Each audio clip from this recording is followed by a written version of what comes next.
Welcome everybody back to the Resilient Minds podcast. I'm very excited for today's episode and really just spending time with two very meaningful men doing really brilliant things in the world. But before I get to them, I want to talk a little bit about what their company is and just really get clear on anybody that isn't certain of what Unchained has been bringing to the world. So Unchained has been founded in 2016.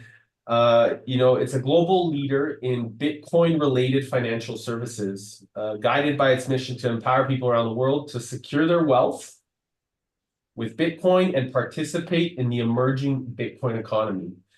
Today, we have Joseph Kelly and Dhruv Bansal, the CEO and the CSO, Chief Science Officer and Chief Executive Officer, and both co-founders of Unchained. So welcome, fellas. It's amazing to welcome you to the show.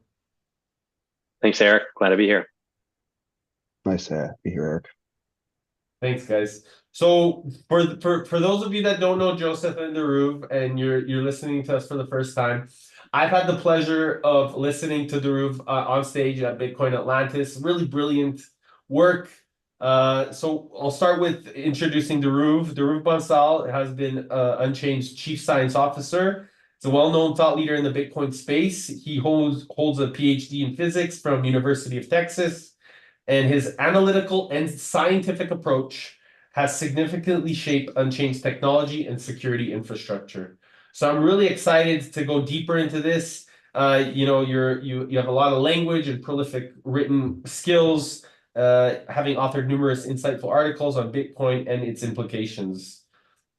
And Eric, I just want to thank you for the intro. I'm sorry to interrupt you, but thank you for the intro. But I feel like I must say, I never actually got my PhD. I feel like that was a slight miscommunication from our PR people. It's actually better because if I had a PhD and I were a real scientist, I don't think I would feel as free to talk about some of the crazy ideas that I have around Bitcoin and how I think it's meaningfully interesting from a scientific perspective. I think because I'm just a PhD dropout and a lowly entrepreneur, I feel very free to opine and speculate about those areas. So I just wanted to correct that for the record. I thank you for that integrity check. It's very important actually bringing that to the table. So thank you for igniting that level of awareness for us all. And most importantly, the fact that you're willing to say that you dropped out and take the initiative to really go forward into the infinite space, which is really why we're here, is really beautiful. So thank you for this, brother. It already shows that level of sincerity and truth right from the get-go. So I appreciate you for that. And my apologies for miscommunicating as well. No, I think we just sent you the wrong info. Yeah, cool. You're amazing. And Joseph, brother, the CEO of Unchained, serial entrepreneur, extensive background in finance tech, also a college dropout. And prior to founding Unchained, Joseph co-founded Infochimps, a big data startup acquired by CSC in 2013. Passion for Bitcoin, together with leadership and vision, have been instrumental in helping, Unchained become one of the world's leading Bitcoin financial services companies. So, fellas, I'm excited to pay attention to you, fellas. Listen to you and learn from you both. Thanks, man. So getting into the depths of this, I'd love to get curious about, your guys's experience of why first, because on the Resilient Minds podcast, we really always talk about, with amazing thought leaders, always getting curious about, why they're doing our experiences to really determine our why. And it's beautiful that you are both so true and honest right from the get-go. Hey, I dropped out of college. I dropped out, of my PhD. I dropped out because I saw something deeper and way more meaningful, and I saw something that was not actually being truthful. So, fellas, I'd love to learn, if you don't mind, this experience, this why that started to get you into a depth of wanting to change something and knowing that there was certainty with that you were going to go on this path together. Who wants to start?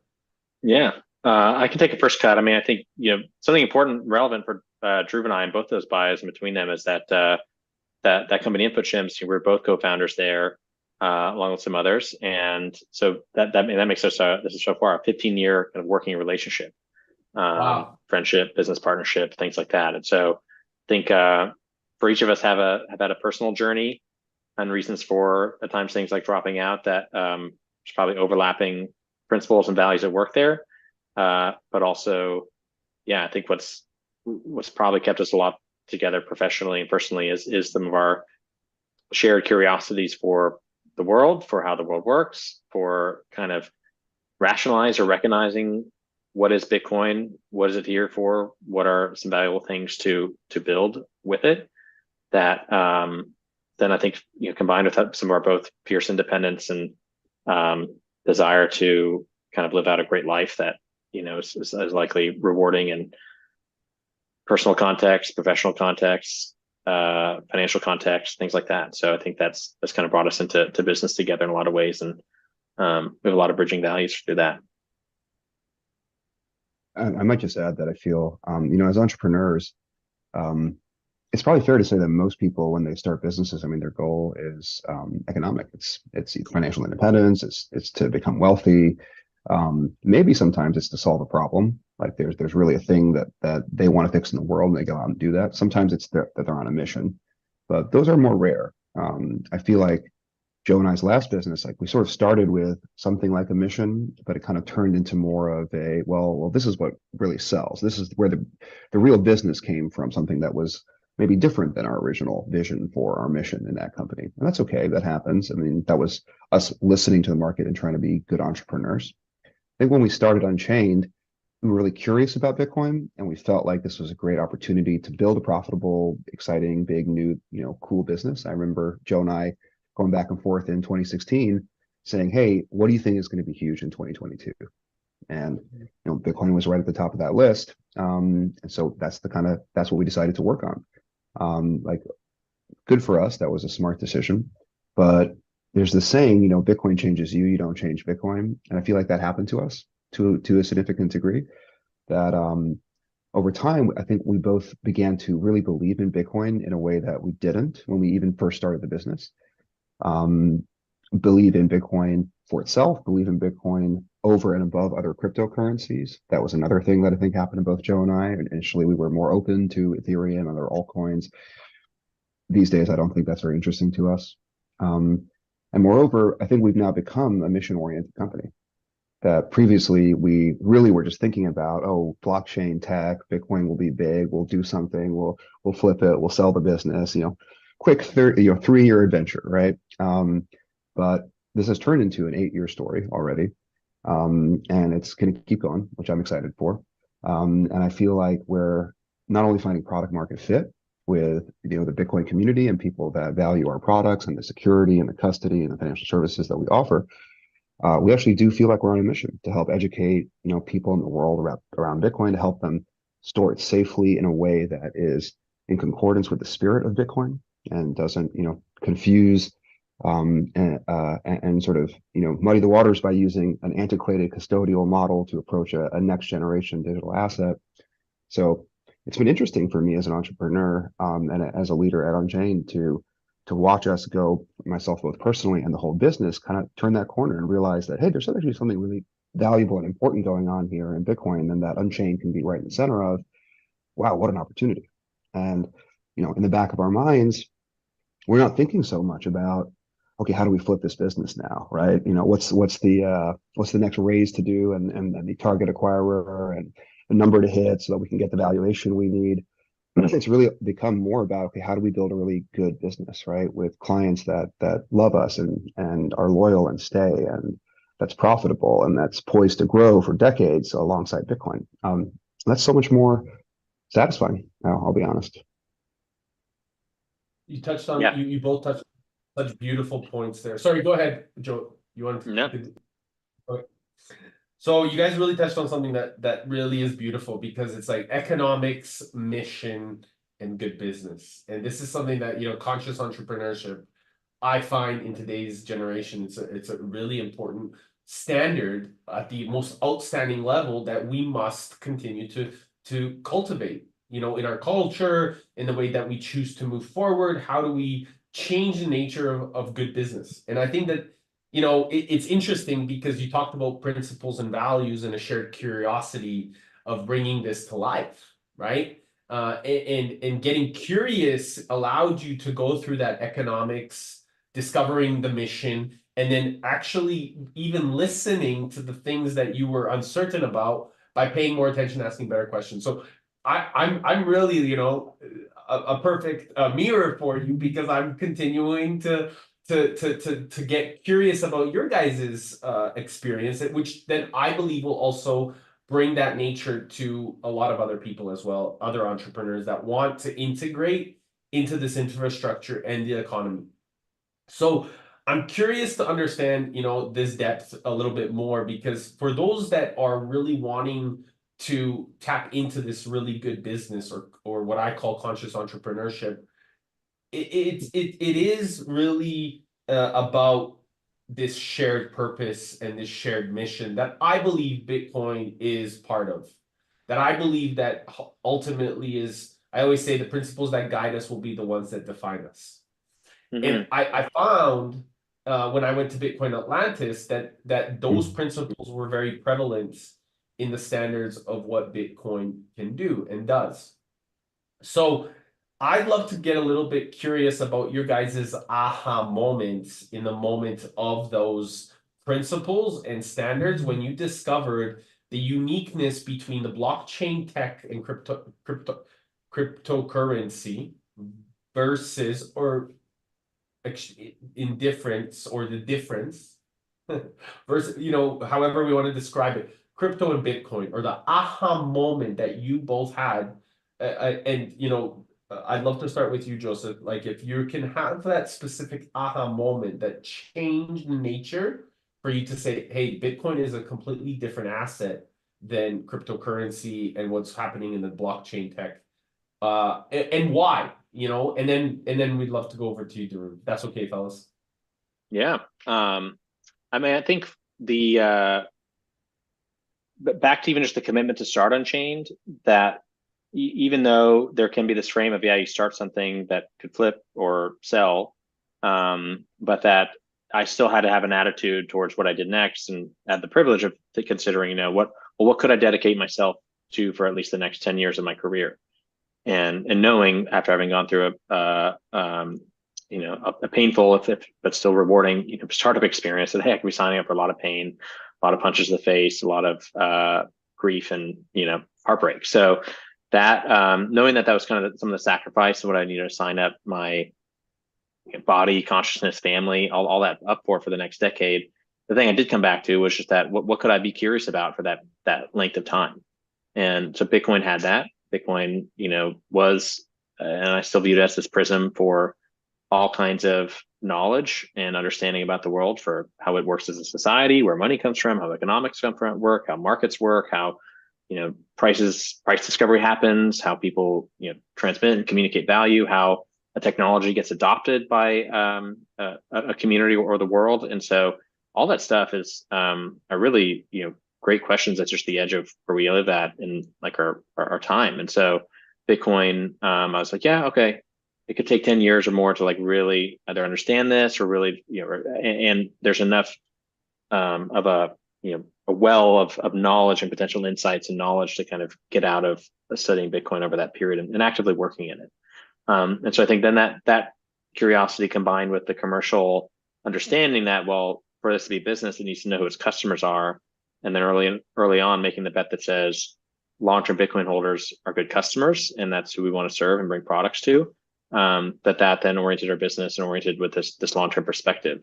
And so I'd say the aha moments, I think part of what made also the early experience with Bitcoin rewarding is that, Dhruv, through his just greater technical background and knowledge, and where he spends most of his time, I could ask a lot of questions. I joke he was my Sherpa up the sort of Bitcoin mountain of understanding, helping me get up from just a base camp level understanding of like either how mining works, or how consensus is enforced, or how Bitcoin is not susceptible to certain types of attacks and things like that. Like I could really test those questions and the ideas out with him.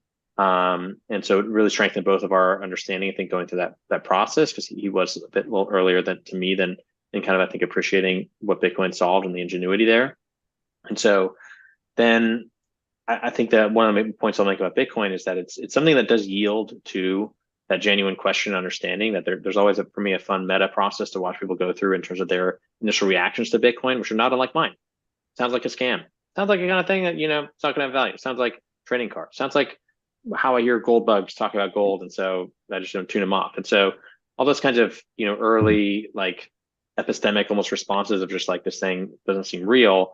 But when you study enough of the subjects, cryptography, later on more like monetary theory, those things, and but like at least from a lot of the very grounded, physics-based, energetic-based, cryptographic math, like those kind of very hard sciences, that you come out with a lot of satisfying answers. And so then for me, what's kind of lost me, or why I would answer maybe crypto and a lot of altcoin stuff doesn't interest me, is that there's not the same fruit at the end of most lines of questioning about, well, how does this work? How does it deal with that? How about this? Or what if things change? Or like that there's like the really truly stable principles and concepts and things that like you think would carry this stuff in an enduring manner forward, and it just doesn't exist. It's just not as satisfying. If you're really real about getting to the root answers for things, Bitcoin doesn't have all the answers, or there's just not, there's still unanswered questions about its future. But gosh, if it's just not, if I can't just have a testament about like, but there is reality here. There's real customers at Unchained. There's real utility of this. There's real, realness to this stuff that I don't often see elsewhere in the industry, I guess. Beautiful, thank you. Dhruv, please. I'll offer maybe a little bit more of a technical and sort of philosophical structured answer. This is like a big theme for me. I've been writing a lot about these kinds of ideas recently in the last year or two. You can find some of that writing on the Unchained blog. And I'll try to focus in on like why in particular Bitcoin is something that we're excited about at Unchained, and we're not interested or focused at all on altcoins or Ethereum or Solana or whatever comes down that list of, hundreds of thousands of coins out there. And I think really, I'll try to make this point in like maybe a few related ways. And so, it might take a minute here, but we'll get through it. And then hopefully by the end of this, it's clear why we believe what we believe. Yeah. So maybe I'll ask a question first. How familiar are you, Eric, or maybe your audience, with the concept of like a Bitcoin testnet? So I personally have zero understanding of what a testnet is. Okay, perfect. Let's just review it. Let's just review it then. So Bitcoin is a peer-to-peer network, right? It's out there in the world. People are running nodes. Those nodes are constantly communicating, and somehow through all that effort arises, the blockchain, the Bitcoin asset, the ability to transact. Like all that stuff is supported by this peer-to-peer network of people running software. Software developers, when they write software, they really enjoy and benefit from having something like a test environment. It's not what they would call the production environment. The production environment is what everybody actually uses. The test or development environment is the thing that developers use to help develop the software. It's not meant to be real, but it's meant to be often as close as possible to production. Sometimes it's even an exact copy of production, more or less. It's just not being used by users. And therefore, if it breaks because of a change a developer made, that's okay. They can fix it. They can reset it. Okay, so that's just a common practice in software development. So you might be surprised to learn that Bitcoin has a testnet. When we talk about Bitcoin, and we talk about Bitcoin having a price of whatever, 60-something thousand dollars today, we're talking about the Bitcoin production network, so-called mainnet in Bitcoin's language. There are other developer-oriented, non-mainnet versions of Bitcoin out there. There's one called testnet, which is, there's many others, but let's just focus on this one for a minute. Testnet is really interesting to me, and it was for me, a big aha moment about why, like, what is important about Bitcoin, how does it work, what is the key insight here. Testnet it's hard to say, but with one tiny, maybe minor difference, testnet is the exact same thing as Bitcoin. Like the Bitcoin mainnet and testnet they differ only in really the fact that that very first Genesis block, which is a phrase that you may have heard, the first block that starts the blockchain, which has to be manually kind of created in a special way, that block is slightly different. But in every other way, they're the exact same. There's a 21 million Bitcoin cap. There's 50 Bitcoin per block to start out with a halving schedule that's exactly the same. Transactions work the same way. The cryptography Literally is the same software, just exactly the same software. Like you just it's meant to be a great tool for developers to use, right? So totally the same as regular Bitcoin. So this is interesting because like Bitcoin, if Bitcoin is like a digital gold, testnet is like a digital fool's gold, right? It's like iron pyrite, but made of bits. But it's even more similar, right? Gold and iron pyrite are two different chemical substances, right? They have different atomic structure, et cetera, et cetera. Testnet is really almost exactly the same as mainnet in its design and its function. But this is the crucial idea. Testnet doesn't work. It barely works. It's not really functional. Like we as developers have moved past using testnet and we use other networks that work slightly differently. And why is that the case? Well, because testnet coins aren't valuable, right? And so this completely ruins how Bitcoin works. Like there's a wonderful saying. How do you get a testnet coin, by the way? Well, you have to mine the testnet coins, right? Because it's Bitcoin. It's the exact same thing. So someone is out there mining Bitcoin that isn't worth anything. So that's interesting. And then if you're a developer, how do you get testnet coins? Well, you ask somebody for them. You're like, yo, can you just give me some testnet coins so I can, develop my applications? And they'll just give them to you for free because they're not valuable, right? There's a wonderful saying from a website that allows you to get testnet coins so you can use it in your application. And it says, testnet coins are useful because they're valueless, right? If you make them valuable, they'll become useless, right? That's an interesting kind of contradiction in the way we please usually don't think sell about. your testnet coins to each other. Is like basically what the disclaimer is. Right. Basically, Please like, don't. I'm going to give you these free testnet coins so you can develop your application. They're not worth anything in the market. Don't sell. They're not real Bitcoins. Like even though they're almost indistinguishable from Bitcoin, prima facie, and then sort of they're both digital gold in a sense, right? But let's come back to it. Like, why are they so useless? Or sorry, they're useful for us as developers, but why doesn't the testnet network actually work? The testnet network doesn't actually work because the coins aren't worth anything. So if the coins aren't worth anything, miners are not motivated to like treat it seriously. Miners will sometimes put a whole bunch of mining hash rate on a testnet just to try something out, and then they'll take it off again after 10 minutes. So testnet experiences crazy block time volatility. Sometimes you'll experience periods of hundreds of blocks coming like every few minutes, or sorry, every few seconds very quickly. Sometimes you might get into a situation where you're waiting many, many hours for blocks. That never happens in the real Bitcoin, right? In the real Bitcoin, blocks come every 10 minutes reliably. And why is that? Well, it's because if they slow down a little bit, miners will be like, oh, this is my opportunity. I should turn on more hash rate. And if they speed up too much, the network will adjust the difficulty, right, to make it more challenging for miners to get those same coins. And that process is so finely calibrated by economics and self-interest of miners and the rules of the Bitcoin network that for 15 years and like 15 to 20 orders of magnitude in price and energy usage and adoption, we've maintained a 10-minute block time. That's just false of testnet. So I ask, the general world, right, sort of asked myself when I was learning about these concepts, well, one of these things seems to work really well. The other one doesn't seem to work very well at all.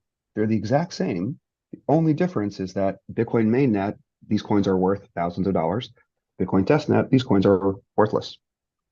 And so it was a deep insight for me that, okay, so you can't just be like, well, I'll build a blockchain and I don't want it to have anything to do with money. Like somehow the blockchain is not solving the problem here. What's solving the problem here is that Bitcoin is valuable.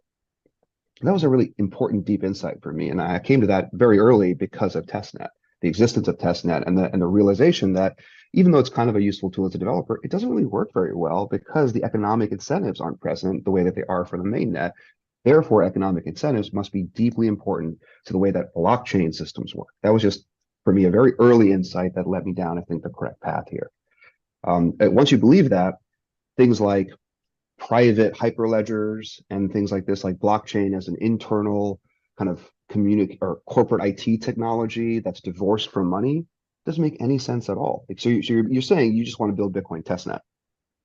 That's what I hear when people talk about those concepts. So early on, Joe and I were able to avoid an entire like wrong turn in our business hypothesizing. We knew from like 2016, 17, once we learned about testnet, that this doesn't make any sense. Like, let's not do that. Let's focus in on Bitcoin as money because that's what makes it important.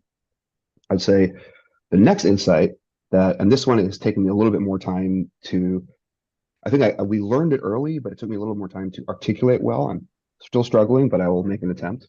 The next insight was that Bitcoin is really like what makes it work is not the blockchain, as we sort of have started to imply already by how important the moneyness is. But even what makes the money work is not the blockchain. What makes the money work is the market that Bitcoin creates to support the features and services that allow a distributed peer-to-peer money to operate and exist in the world. And that's the key idea. I think when we talk about decentralization, right, that is an important ideal in Bitcoin, and it's I think it's the thing that makes Bitcoin most unique in some ways. Decentralization, it can be hard to define. There's an intuitive idea of what it means. Often you'll see a network diagram with nodes that are all linked in some crazy way. I like to define decentralization as market-driven. That's the real meaning of decentralization. In a centralized system, there is a central actor that can enforce the rules. In the absence of central actors that control the system, how are rules to be enforced? There's only one solution, that each local actor must be independently incentivized to follow the rules. That at small scale, that works great without money. But as systems scale, you really need the economic incentive to cooperate to be greater than the economic incentive to engage in adversarial behavior. So the only tool you have is those economic incentives, and it can be carrot or stick. It can be either or. You can either make more money by cooperating, or it can be really expensive to try to be adversarial. Both work, and Bitcoin uses both techniques. But at the end of the day, Bitcoin uses market-based economic incentives to create the behavior it wants. So that's like very powerful idea to me, and it suggests that adding more complexity into Bitcoin, adding all this, Turing complete smart contracting and all this is kind of missing the point. We're not trying to program computers on the blockchain.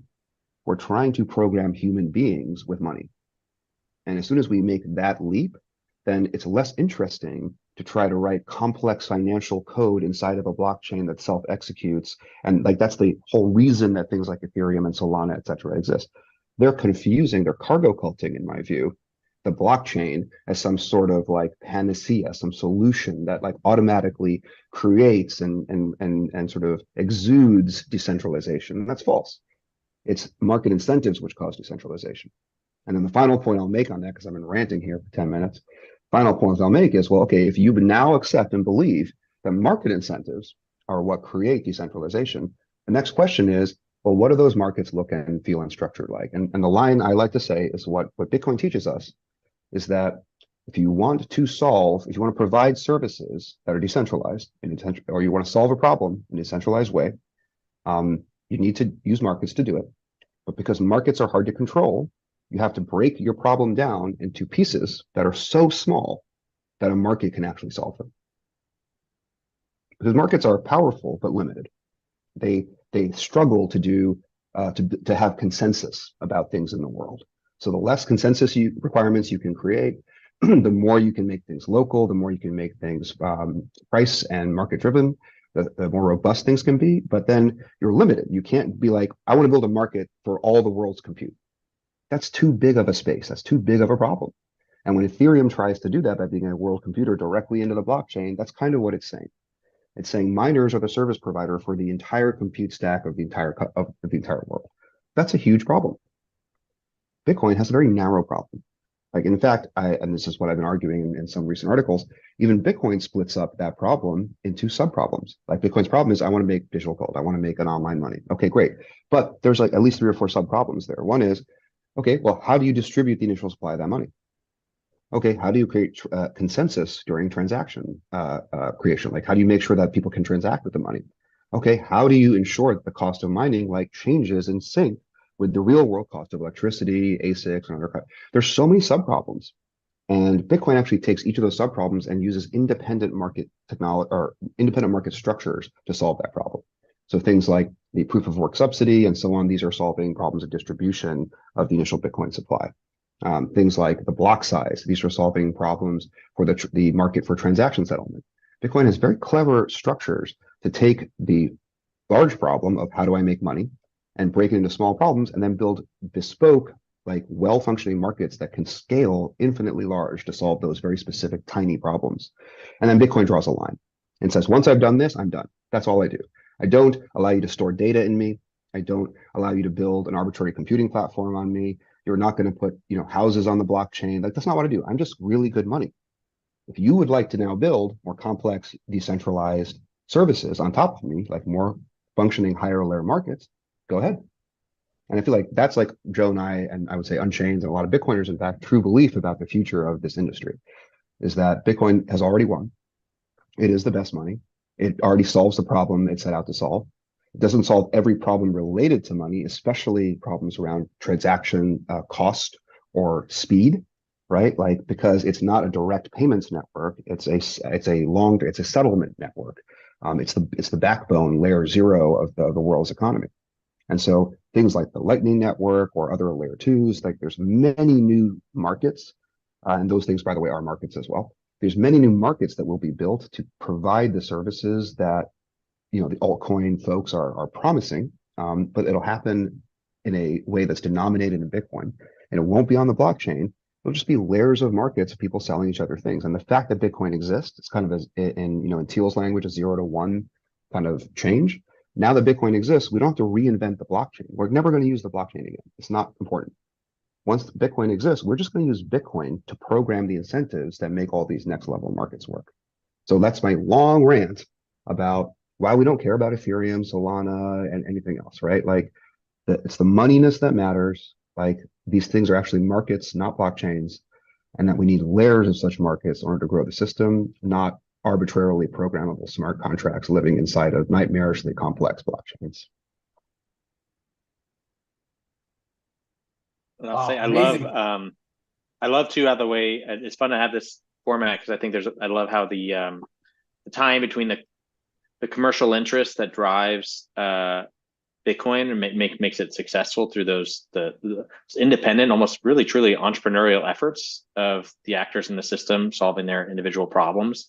That for me, that is reflective of even the Unchained kind of founding story. We wanted to solve the problem of for long-term Bitcoin holders getting more traditional financial services, but around their Bitcoin. And so yeah, I think there's tying the motivations there between how I think Dhruv and I and the company acts in the space, because we saw the pain, we saw what it's like to try to sell a solution to the world without being clear about the problems, or trying to bring that panacea like technology, let's boil the ocean together. That doesn't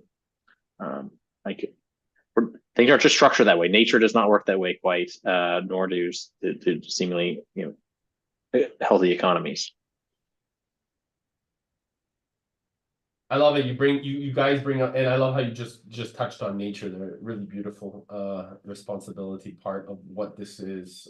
So I have so many questions that I can go deeper down from both of you guys' response. I just want to really talk about specifically the central factors of tokenization and how people are trying to use these smart contracts with real estate and the economic rules and functions of that versus putting it into a deeper market or a layering inside of or alongside the Bitcoin economy. How is that possible, and is that a function? What is the differences? Because the smart contracts, I do agree, is there's a lot of how do you say like it gets like I get super confused, and It's it creates noisy, a lot of noise. Yeah. And so, however, I do believe that there's a way that building on these layers with real estate or really bringing those economic incentives, there's a way, and I don't know how. I'm curious to know if there's something that you guys have discovered. But first, that uniqueness of tokenization, central factors, the economics of that smart contract philosophy, what you guys see there in terms of real estate or things like this, and then is it possible to do a way more sound approach in the layers or the markets that you had just beautifully described earlier. So what do you gentlemen think? I'd love to just get, because I know that there's a lot of real estate guys that will be listening back to this. So it'd be very, yeah, it'd be a great approach. Thoughts? I mean, maybe just to tackle that specific example, like, so there's a notion, anybody who's, I think, being a homeowner or tried to purchase a home has dealt with, title companies and like sort of archaic ways that our society right now tries to track who owns what in the world in a meaningful way. There's, I think, a naive kind of like reaction of like blockchain fixes that. Awesome, because somehow blockchain has to do with like identity and cryptography and transparency and immutability, and somehow those are related to the things that you're interested in a titling process. Those will be good qualities for a titling system to have. And so there's this very natural notion that somehow they have to go together, and therefore I should use the blockchain today, right now, as it stands, no layers. I should just build some kind of, let's say, titling, tracking, property management system inside of this blockchain. That's like a thing that has happened and continues to happen. And we'll talk about this use case, but you can imagine people doing this for other use cases as well, right? Maybe tracking material possessions or other things instead of property or real estate, tracking carbon credits or many other things that people might try to approach similarly in altcoin land. So I would immediately start asking questions about this. It's like, okay, so when I lose my house key, all right, I don't lose my house. That's obviously right. I can just get my lock changed. I can break a window. Like it's still my house. Like the legal status is totally independent, and the titling status is independent from my house keys, obviously. On a blockchain, because of cryptography and private keys and so on, right? Like someone controls the titling process, or maybe it's a decentralized market-driven titling process that's happening on a blockchain. What happens when someone loses those private keys? Because that will happen. We can talk more about Unchained in our business, but part of what I think has made us successful is the acknowledgement that we can talk about like people as perfect, rational cryptography users in much the same way that economists sometimes talk about people as perfectly rational consumers, but that's a fiction. Right? People make mistakes. They lose keys, things they screw up. So having redundancy is important. And part of what our product on Unchained provides is a capability to collaborate and create that redundancy. We can return to that topic. But the point is, like, people lose keys. It will happen. It must happen. And any system that doesn't plan for it is making a mistake. So what happens when someone loses the private key to your title for your house on the blockchain? Do you lose your house? Like, what does that even mean? So I think there's some very simple questions like that need to be well thought about. So a response to that might be, well, it won't be your private key that owns the house. It'll be your identity that owns the house. But now you just kicked the can down the road. Well, what if I lose the keys that define my identity in this decentralized identity system that you're trying to build? That's another very popular category of altcoin thing, right? It's a decentralized ID kind of project. What happens when you lose that thing? Like, okay, well, what happens when millions and potentially billions of people are starting to use this system? How will it scale? All this data is in a blockchain. What happens when we discover that the way we've been encrypting the data maybe has a mistake in it, and all of that data is now completely public and legible? Maybe that's okay for a titling system, but if this is like a private document storage system or kind of generic computing system, that's probably not a good behavior. I'm trying to make the argument there that what cryptographers would call forward secrecy, the notion that something that you've encrypted and protected today will indefinitely be encrypted, that we will never break today's level of encryption. Forward secrecy is a naive assumption.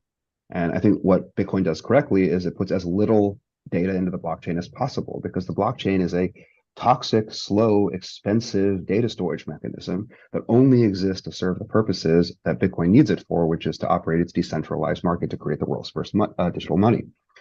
So putting more stuff in the blockchain is a very bad idea, because it leads to all these problems. Who has the keys? What happens when you lose the keys? What happens when you lose the keys to the system that you use to maintain the system with keys? These are some deep questions. Now, conversely, if you want to approach that in a Bitcoiner kind of way, I would say, well, start solving those problems independently. First, start working on a way to go from a slow store of value, settlement-oriented system. First, figure out how to do payments and make payments more quick and fast. That's kind of what Lightning is working on. If you do that, you'll realize that a big part of payments is actually routing and learning how people are connected digitally so that payment information can be routed. The Lightning Network is actually inside of it an onion routed network. So if you've heard of things like Tor or other kinds of private internet kind of technologies, the Lightning Network actually uses that technology internally. So it's very much like a mini internal internet inside of there. So you start to realize, okay, if you focus on payments, you actually wind up building telecommunications technology, just as an aside, because you need to be able to connect everybody to make those private confidential payments. Okay, so now you have your own little mini internet. Can you start incentivizing people to store data and transmit and sell data on this internet? Probably. I mean, the bad version of that, quote unquote, is called piracy. The good version of that is called Amazon Web Services, right? And there's a spectrum of use cases that will, I think, materialize when there's this more monetized direct pay internet that starts to appear in about 10 years, operating and denominated through Bitcoin, running on things like the Lightning Network. So now you have a way to store data really reliably, anonymously, powerfully on the internet. You're starting to do what? You're starting to develop the kinds of capabilities that people that think about dApps and Web3. These are the things that they're embedding right now at layer 1 in their blockchain. But none of what I'm talking about is happening on a blockchain. These are all happening in higher layer markets that are much more robust, efficient, easier to iterate on, and are going to scale and grow a lot faster. Like there is no blockchain today that is capable of scaling to the point that it could solve these problems, even in the narrowest use case that you asked about around, let's say, titling or real estate. That's too big of, like, it just won't work. And Bitcoin isn't claiming that it's going to do that in its blockchain. It's not. I'm not making that claim either. But I think altcoin folks believe that through technology, they can optimize somehow and get more and more data into the blockchain and do more and more things directly in the blockchain. But it's because they're obsessed with this notion of the blockchain, right? They believe that that's where the value comes from, and I don't believe that. I think the blockchain is to be avoided as much as possible, and that's the future of Bitcoin. Is now that we have the blockchain, and it made Bitcoin possible. How can we use Bitcoin and not the blockchain as much as possible to incentivize each other? It may not be clear exactly what I mean by that. Like, how can you use Bitcoin without using the blockchain? But it's important to know that. Yeah, go ahead. I actually wanted to emphasize the difference between blockchain and time chain that we talk about within the Bitcoin network. Just so that it is clear for anybody that's paying attention that we really use the language of time chain versus the blockchain. Is that okay, Dhruv? Do you want to just expand on that a moment? I mean, I love time chain. I'm a time chain guy, and I think that's one of those cool things. I was talking earlier about how if you try to build a payments network, you may wind up building a telecommunications network because you wind up having to route everybody properly to send the private payments back and forth, and that's an interesting connection of two problems. Same way, you want to build a monetary system on the internet in a decentralized way, you wind up with a what happened first problem. You need to know what happened first. If you're going to build a consistent ledger that has the history of people's balances and transactions, what happened first is really hard to figure out in a decentralized system. What if two nodes in the system disagree? How do you resolve that conflict? You don't have a centralized entity that can say, nope, you're right. You have the latest information. Let's ignore this side. This is the one that's correct. That's not possible. So how do you solve that problem? Well, turns out you need a really good clock. And so making the blockchain, or really the time chain, thinking of the time chain as a way to order events in time in a way that is in consensus, and thinking of it as that's really the problem that it's solving, I think is powerful and correct. Yeah, no, yeah, non-manipulable time record keeping. Which then of course people hear that and they're like, let's put house titles in there. And I'm just making the claim that okay, the problem that you're trying to solve might be valuable, but that implementation is naive. Right. And actually I've heard that the perspective of using the blockchain with what this notion of called infinite banking and bringing that into the mix of whole life insurance and all these type of smart contracts.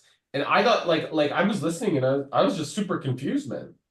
Mm-hmm. It's like I need to get more curious. I need to ask more questions. I need to go do more research. And it just made hold on a second, there's got to be a way more simple way. And I believe that there's this simplicity that is created through the time chain and the Bitcoin network. We can create way more sound structure by really, like you said, cultivating the routing, focusing on payments, making sure that we're really emphasizing the infrastructure, building it from that level of development. So I really love the fact that you're explaining the differences, because I don't believe that a lot of people really know that there's a huge difference between the blockchain tech and the altcoins and cryptocurrency, and what Bitcoin and the network and time chain, what we're doing. Like I really think there's a huge disconnect. No, In there totally is, and it's a natural disconnect in my view. We also went through a phase early on in 2016, 17, 18, where Ethereum was rising and we were learning about it, and it was like, wow, it seemed very powerful, and our clients were asking us about it, and we went and we built Ethereum support into our product, and we took it out again. And the reason we took it out again is because we learned more. Like, one, we learned that, okay, yeah, clients might have been asking about it, but actually it wasn't their priority. That the clients who are our most core clients really cared a lot more about Bitcoin. So that was a good learning. Further, it was very painful to support and maintain. I view Bitcoin as a very robust, like, industrial level technology, as a software engineer and kind of infrastructure person.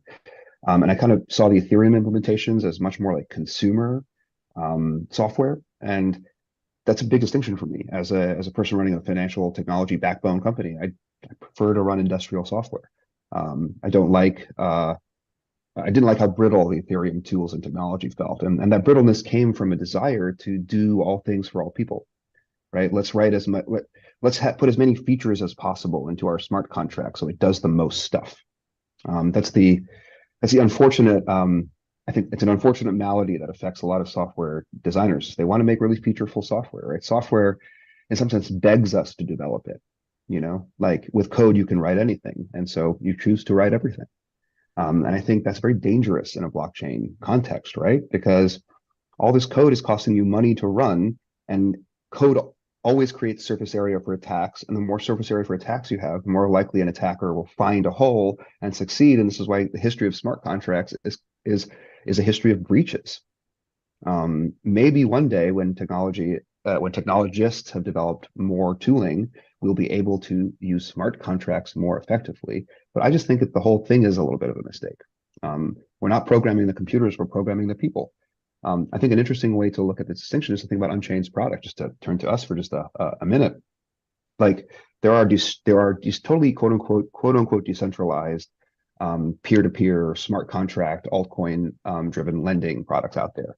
So you can collateralize some amount of Bitcoin potentially, or wrapped Bitcoin more likely, for USDC or some kind of like stable coin construct that also is implemented via a smart contract in one of these platforms. And this is awesome. You can just boom, ping, done. You get the coins. Like, what a modern, amazing experience. Until you have a problem, right? Who are you going to call when you have that problem, right? Like, are you going to feel good that, like, there's an issue happening and no, there is no customer service? I mean, do you like that about your bank, when you can't call your bank and speak to them about an issue that you're having? Is that really what you wanted from the future of financial technology? Contrast that with Unchained's experience. Like, when you borrow at Unchained and you collateralize your Bitcoin for a dollar-based loan, you speak with us. Like, we have real employees. You can call us. We will pick up the phone and talk with you. We have amazing customer service. There's no smart contract. There's a multi-signature collaborative custody. Some big words, but it really just means we're going to build a wallet together. Your Bitcoin collateral is going to go into that wallet together. We're both going to be able to look and see it, and it's going to be under some kind of shared control. It's very simple. There's no automatic smart contract margin calling or clawbacks or anything complicated. Those kind of complexities have led to hacks in the past, so we don't do that. And then you get real dollars in your real bank account. And we're a regulated financial entity. We follow all U.S. regulations and compliance requirements, and we're real people, and you can talk to us. I think our clients find this to be a massively superior way of doing the same quote unquote financial transaction, right? It's a real company based in the United States with people you can talk to that have good customer service. Your coins are better protected because they're in a multi-signature collaborative construct, but there's no like weird smart contract stuff going on. You're never going to be in a position where something is happening that you don't understand and there's no person to help you resolve that situation because you're not dealing with a smart contract, you're dealing with a company. And they're, Yeah. I think, despite this decentralized world, I think companies are really important. Otherwise, I wouldn't be building one. I think there's still a role for companies to play, and this is one of them. Something said that Abigail Johnson, the Fidelity CEO, had said in some interview, I think even back in like 2018, so it's just we were kind of earlier in our journeys, but still, kind of discovering and creating what Unchained is to be. But her response in an interview kind of about like the robo-advisor trend and the trend of these kind of online, portfolio management tools that places like Fidelity and Schwab have rolled out in the last 5 years. That she was like, no, I mean, for them as a corporate principle and strategy, they saw how their customers valued people at the end of the line, and then when it comes to making financial decisions and dealing with large value transactions, that you want like just a person on the other side of that transaction, or just add a little je ne sais quoi, or just like another extra quality. And I have ideas about where that comes from. And it was also further reinforced. There were some early Bitcoin conferences we went to that I'd met the founder of a Bitcoin exchange in Zimbabwe. There's Zimbabwe's only Bitcoin exchange, one or two or something like that. And I remember early on, as we've gone through our journey of security, and just remarking about, oh, hey, I bet you keep your corporate offices hidden, or you don't let people know where you are. It's like, oh no, quite the opposite. I mean, for him, a lot of the exchange clients want to come into a physical space and use the computer in the lobby or in the thing, and like have that kind of transactability. And so even just from whatever end of the financial services spectrum of products and clients you are, there's something to that human touch. It's not always going to be there, but it's and for me, my ideas about it, I think, are just ways that, I mean, money can represent a lot of different things to a lot of different people. Financial transactions cover the gamut of human intent, desire, and emotions, ranging from gift giving towards philosophies. Money solves spite. Money is used as rewards and carrots and sticks and things in all these kind of different contexts. And so those are all a reflection of the human experience and our connection with each other and our connection with these ideas and values. And so that is just a very human kind of problem. And so like we don't just then, I mean, maybe in the future it'll look like we make money to then spend it on robots, but we would make money to spend it on each other and ourselves and like things like that. So I think then just having the kind of people as part of it all is really important too. So important. The best part is the people. And this is where I'm so excited to actually turn into, is like this bespoke, well-functioning market focus of how you guys collaborate and reduce redundancy, so that like the how of Unchained, the consistency of what you guys are bringing to the table with this type of principle focused, principle based business that is focused on the human approach. It really it's something that I know for me is very important in this technological world. Being able to feel and pay attention to somebody's genuine nature, and knowing that I'm a person versus just a dollar figure. It to me, it's really meaningful, because ultimately, that's what we're here for. There's a deeper meaning to our experience of life.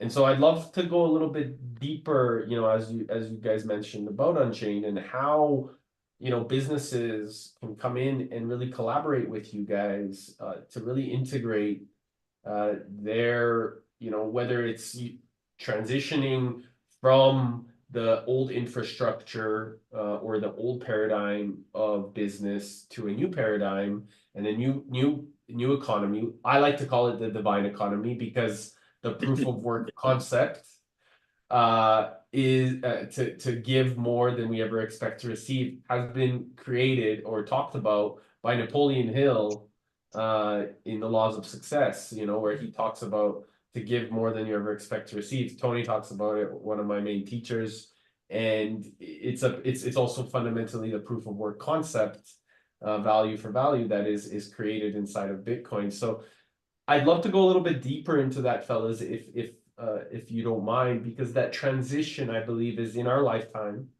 And I believe that we have a responsibility of guiding this transition in a very principle-based way, and I'd love to know how you guys can support those like businesses or leaders that want to really do good business or really good business so that we can continue to navigate in a really more sound fiduciary way. Yeah, I think I mean, even just in the how or the practicum of Unchained, it ties back to people, or people just keep coming after me between that and who Dhruv and I have chosen to put around us, who we've had privilege of having around us in terms of really good people, principled folks that work hard and you know, come on with the kind of mission driven purpose. One of the values we sort of both discovered and created here was Bitcoin is our common purpose, and that you know, it's just really meant. I do think most often the most valuable companies that achieve commercial success have some mission driven component, and Bitcoin, thankfully, as just through its own journey over the last 10 to 15 years, has just a really large community, a big tent of a lot of different people that care about its success, and then then they connect right next to each other. Bitcoin success and Unchained success is, you know, kind of codependent. And so their way of kind of, you know, architecting and building the cathedral of Bitcoin as a project to lead to future generations is to kind of do that work here at Unchained. So I'm immensely grateful that so much of that is just like part of the consciousness here. The clients feel it, colleagues feel it from each other, and that builds a lot of that alignment. It kind of comes out of the gate, almost to come for free. I mean, working in Bitcoin is there's periods of starvation, periods of, you know, frustration when you can't get to it all, like all these kind of things. There's a full life cycle here of human experience, but at least the people feel united. I'd say too, one learning, you know, is we have had that principle and that value of Bitcoin being our common purpose for a long time. But only in recent years we actually kind of had to update it. You know, there's some ways we've been through layoffs as a company. We've gone through, you know, the 2022 bear market was tough on a lot of folks, and we were prepared enough for it, and we got through it. But like also Dhruv and I were dissatisfied with some of the commercial success. So some ways we kind of developed, I think the corollary to Bitcoin as our common purpose is that it's not our only purpose. We are also a business. We are a commercial business, and that became reflected in certain decisions to now start charging in different areas. You know, we can't, you know, just survive forever on raising venture capital and putting that to the good work of helping people with self custody and all the great things we do. So yeah, I think there's ways it's oscillation makes it feel like it goes. It's just the natural pendulum of some of these things, of kind of finding what it is to be purely, you know, mission driven, finding what it is to be commercially driven, while not leaving that mission behind. And that's kind of been the arc. And so somewhere like between, you know, we're kind of, I think, refining the middle of that from having swung both ways over the last 8 years, I'd say. I love it.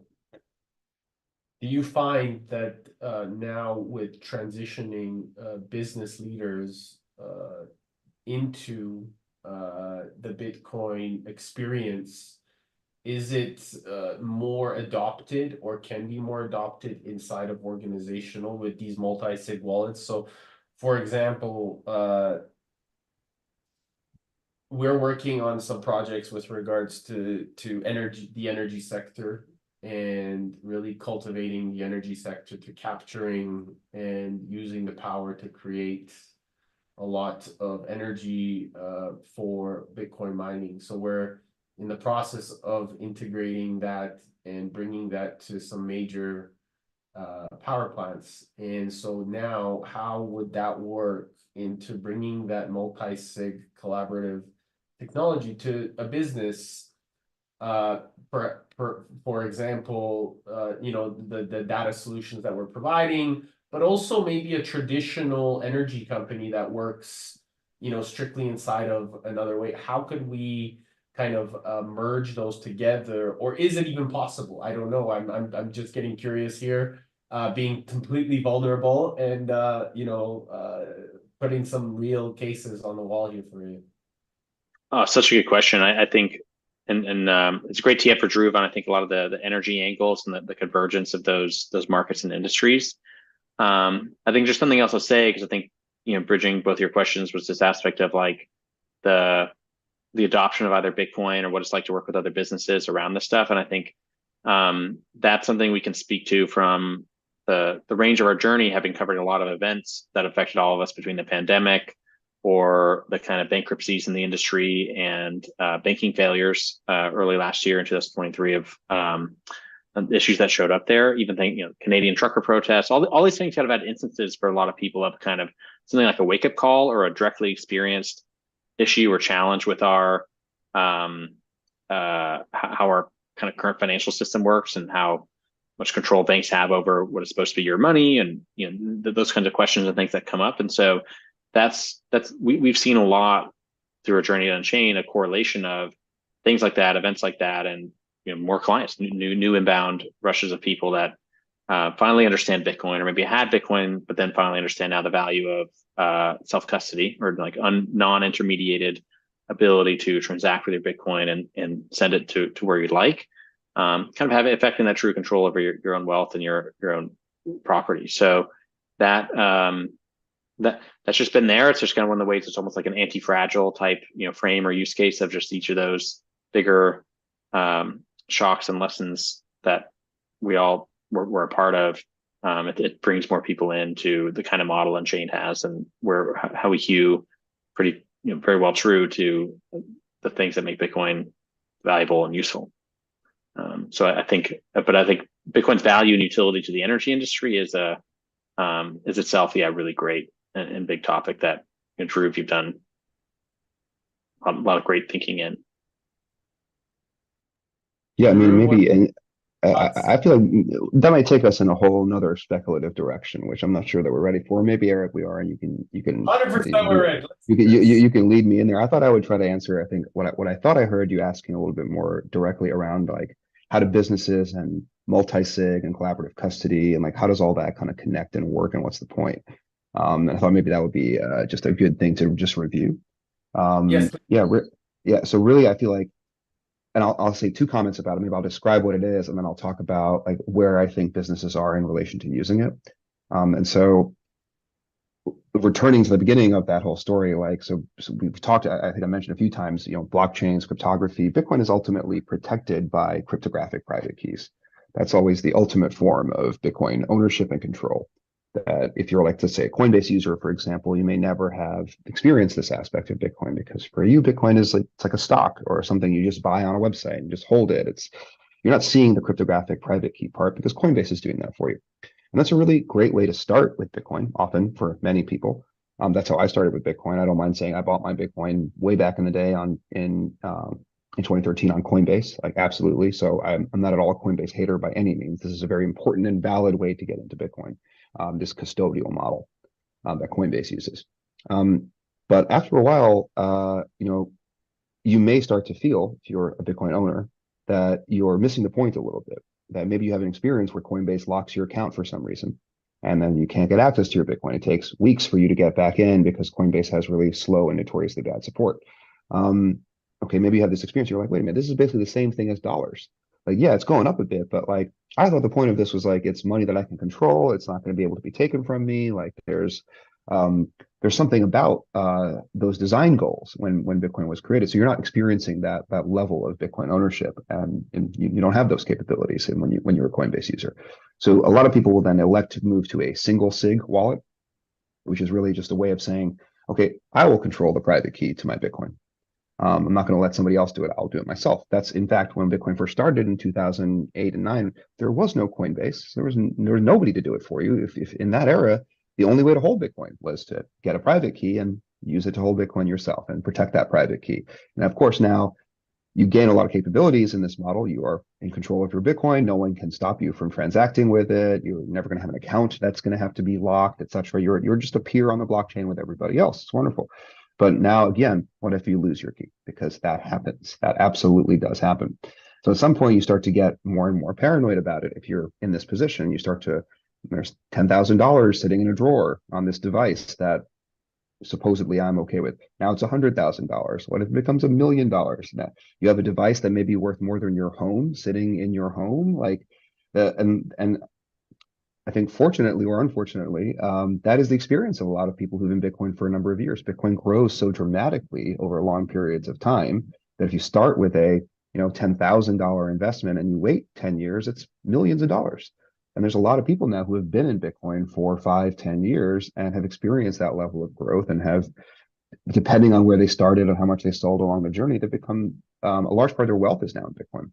And so the notion of protecting it really well is important to them. And moreover, they've been in Bitcoin for so long that they've seen so many custodial failures that their willingness to trust things like Coinbase is low. And so when Unchained comes along and says, okay, we have a solution to all of this, we're not going to make you choose between letting somebody do it for you and doing it 100% yourself. Let's blend these options. Bitcoin isn't just about one private key. You can write a Bitcoin wallet that uses multiple private keys. If you've seen like the nuclear silos with the multiple keys at once, similar idea. So Unchained uses and this is all just built into Bitcoin. You don't have to this is not some custom smart contract or anything like that. It's just built in and it's been used, for a long time. In fact, even Coinbase and other custodians probably in some ways use this kind of multi-sig controls internal to their organizations. You're not seeing it, but things like this are happening quite commonly behind the scenes at custodians. Unchained takes multi-sig, which is this multiple keys idea, and we make it collaborative. So for example, we will define a 2 out of 3 multi-sig wallet. That's our most typical structure on Unchained. And what that means is there are 3 private keys that control the Bitcoin, and 2 of them are required in order to move the Bitcoin, any 2 out of the 3. And typically this is a very common multi-sig model generally, but on Unchained, we'll make that collaborative. So perhaps you as the client, you might hold 2 out of those 3 private keys, and Unchained will hold the 3rd private key. This is a really good solution because now Unchained cannot stop you from doing anything. You have 2 out of the 3 keys. It's much like being in a self-custody single sig situation where you're just in direct control. You can move the Bitcoin anytime you want. In fact, even if Unchained's website were to go down, our company were to dissolve and go away, nothing's going to happen to your Bitcoin. You can still use your own keys to move it around. You're very much in control. But if you lose a key, right, then we can step in, right? Come to the website, you say, hey, I've been using your service. I lost this key. I need you to help me recover. Like, here's a new key that I've uploaded. Let's sweep the funds onto this new wallet that we'll build. We have done that for hundreds of clients. We have saved thousands of Bitcoin because of this capability that we offer through our platform. First of all, that feels awesome. I'm really proud of that. But 2, it's a very sticky solution because once you experience this, you're like, yeah, this is the best of all possible worlds. If I care about self-custody and I care about support and I care about redundancy, you could always do this kind of multi-sig thing yourself. In fact, Unchained publishes open source software that helps you do this yourself. You just want to do it without us. But a lot of people, myself included, I was one of the first clients of Unchained, really value having Unchained helping them in their wallets. So this is the core product. It's seen a lot of adoption amongst individuals, especially those who have been in Bitcoin for a number of years and have learned to value custody and have learned to, and maybe experience self-custody using a single sig solution where they're the only single point of failure. And they felt really nervous about that. And so this is a wonderful solution for them. Unfortunately, I would say with businesses, especially the larger the business is, the harder this model is for them to understand.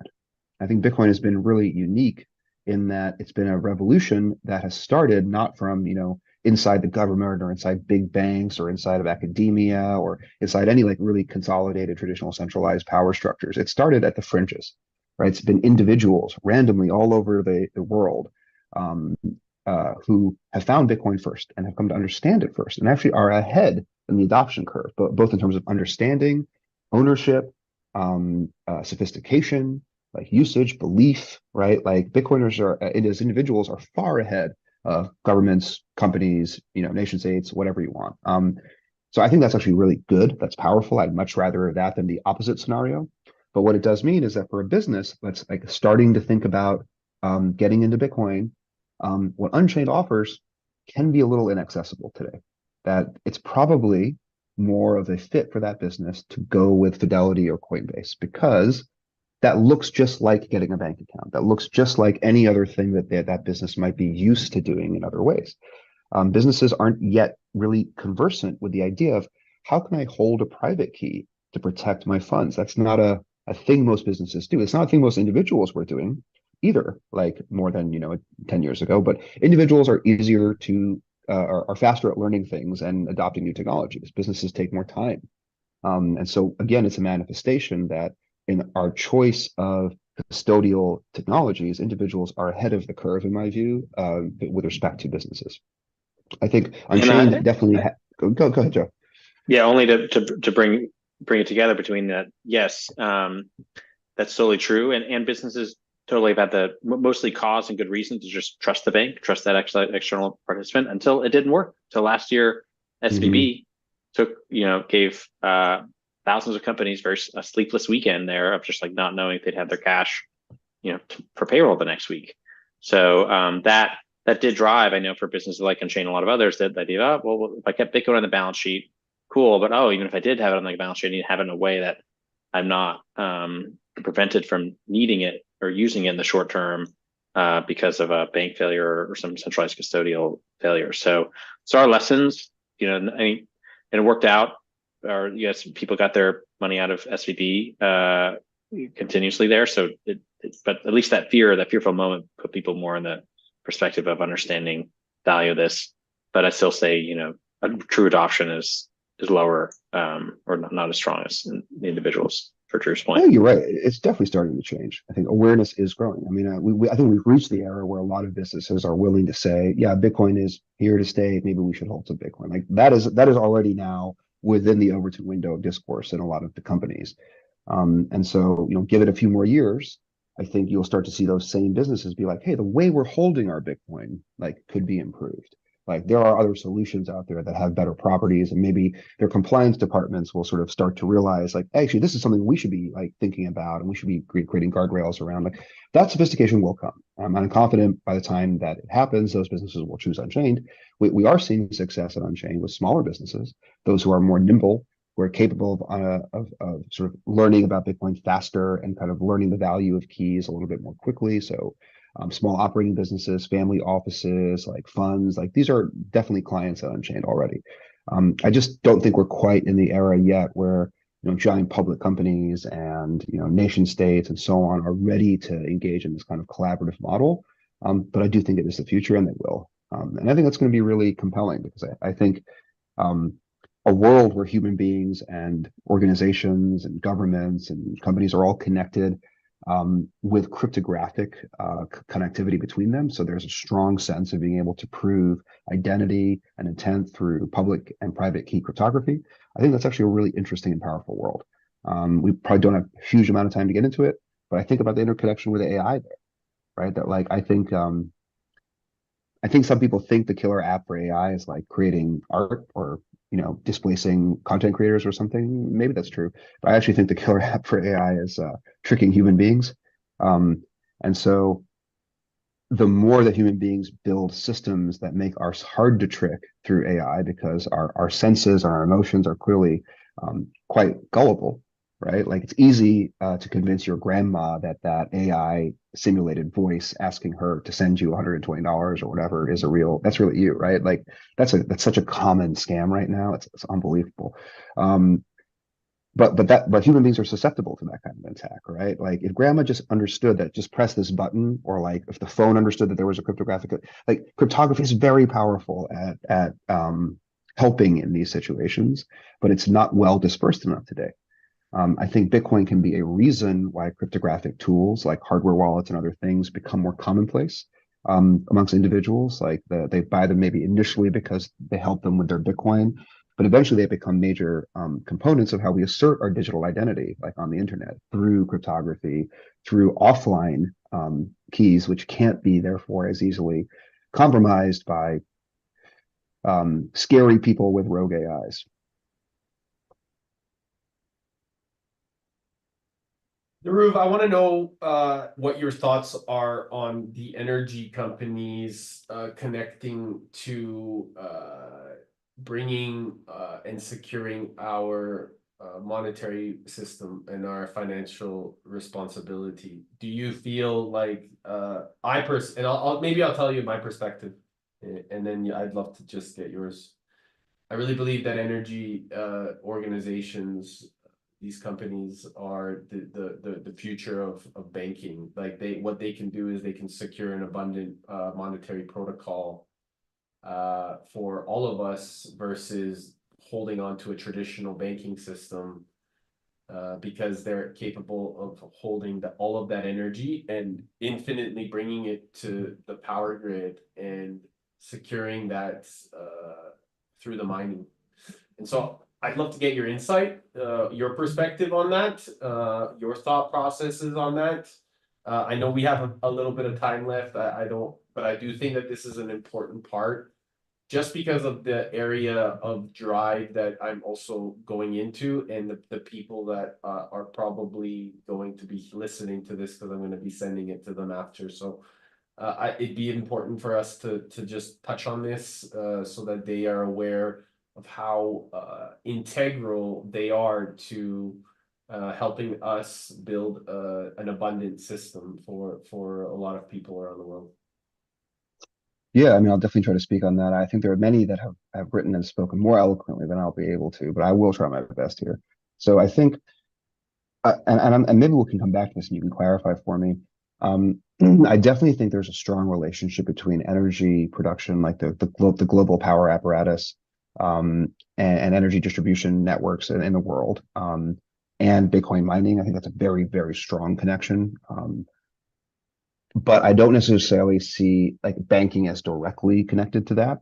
It's obviously downstream and adjacent, but like these two are much more directly connected in my view. And the reason for that is because I view the Bitcoin mining industry as a very unique energy producer, energy consumer, and one that has never really existed before in human history. It's very, very unique, and as a result, it can have an effect on our energy generation and distribution systems.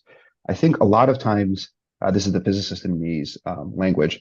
I think a lot of times people approach these complex issues with very first order thinking, and they don't understand or consider like how feedback and systems that change each other over time, that nothing is really static. So for example, the fact that Bitcoin uses lots of energy in its proof of work markets, what I would call markets, this is really scary for a lot of people. For a lot of people, it's Bitcoin would be perfect if it didn't do this, right? Or for a lot of people, the fact that Bitcoin does this is a reason to dismiss Bitcoin or to actively campaign against Bitcoin, right? If you're an environmentalist or if you believe in climate change. I am an environmentalist and I do believe in climate change.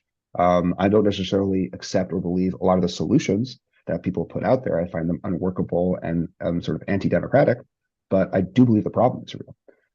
But returning to Bitcoin, if you care about those issues, as I do, you can sort of be in this mode where you're like, well, maybe we should remove this from Bitcoin and make it better. I was certainly in that position in like 2017, maybe. I thought Bitcoin could be improved by removing this requirement for using lots of energy. But that's until I started to read more and learn about the fact that Bitcoin is a unique energy consumer. And in particular, what I mean by that is Bitcoin is unique in that it can use energy anywhere in the world. That energy does not have to be co-located near material supplies of raw materials or markets or industrial facilities. Like the energy isn't being used in that way.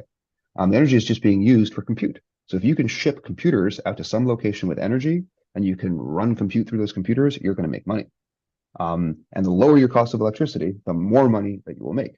And so Bitcoin drives this like two simultaneous changes in the energy infrastructure of the world, right? It causes industrialization to get located where energy is cheapest, not necessarily where materials exist, like mines or other resources that we're harvesting, or where people live, but just where energy is. And there's lots of places where there's abundant energy, but there isn't industrialization or raw resources that have caused that energy to get harvested. So Bitcoin brings human beings to places where energy is not otherwise being used. So that's very powerful. And then the second effect is that Bitcoin miners deeply, deeply care about that cost of energy. And so they're super incentivized to use low-cost, sustainable sources of energy. In fact, the demand pressure that they can put on those sectors of the energy industry is huge. And more demand pressure creates like ultimately a cheaper, larger market that's more efficient with more solar panels, more wind generation, more geothermal. Like these are all the things that people who believe and are worried about climate change want to create, sometimes through forceful legislation or other kinds of like anti-democratic measures. This is just, again, an economic incentive. This is an industry saying, I want as much sustainable energy generation technology as you can create. I will pay as much as possible, or like, and I will use it forever. Like this is the change you want to create in the world. You want industries like this, and as a result, there's the second order effect, right? Yes, Bitcoin uses a lot of energy, but over time, what can Bitcoin do to the energy infrastructure of the world at not first order, but second and third and fourth and to all orders? That feedback means that the energy apparatus itself changes, right? If you can't simultaneously make the claim that Bitcoin is bad because it uses a lot of the world's energy, and yet Bitcoin will never change anything about the world's energy infrastructure. Those are incompatible views. If Bitcoin is using a lot of energy, it's going to have feedback on the infrastructure. And what is that feedback going to look like? It's going to look like more green, sustainable energy production. And not because Bitcoin miners are particularly environmentally oriented. I don't think they are. I think they may be anti-aligned. They don't care. They just want the cheapest energy. And so this is wonderful. Like this is what gets us to nuclear fusion and things that really change the game for human energy flourishing. Now, I think coming back to like the largest scales, like this is what I see as really deeply important. If we can, it's sort of hard to get out of a local minimum sometimes, right? And it feels like right now we have relatively cheap energy in the form of fossil fuels that is fairly damaging to the earth around us. And so given that situation, you can try to force us out of that minimum and force us into a green technology kind of paradigm, or you can hope to lead us out of that through economic incentives. And I think that's the more dependable pathway. And I want to live in a world where it doesn't make sense to burn like fossil fuels because it's cheaper to use solar power or nuclear power. That's the solution. And so how do we get to that? Well, we need massive demand on those technologies. Like there's an old line about like you will never have nuclear fusion when gasoline is cheaper than Coca-Cola. And like that's still basically true today. I think it's slightly more expensive today at this point. But like gas is so cheap. And in that situation, no one is going to fund nuclear power plants. Moreover, if they did fund a nuclear power plant, how much money can they make from that nuclear power plant? Well, they can only make as much money as there's energy that people are willing to buy from that nuclear power plant. So if you overproduce energy from an over-provisioned nuclear power plant, thermodynamically, you can't get rid of that energy. You're stuck with it. And no one wants to buy it from you because you overproduced based on market demand. So now you have to pay somebody to take it from you. So there's very little incentive to overproduce energy, right? We're usually producing just about as much energy as we need because it's very expensive to do more than that.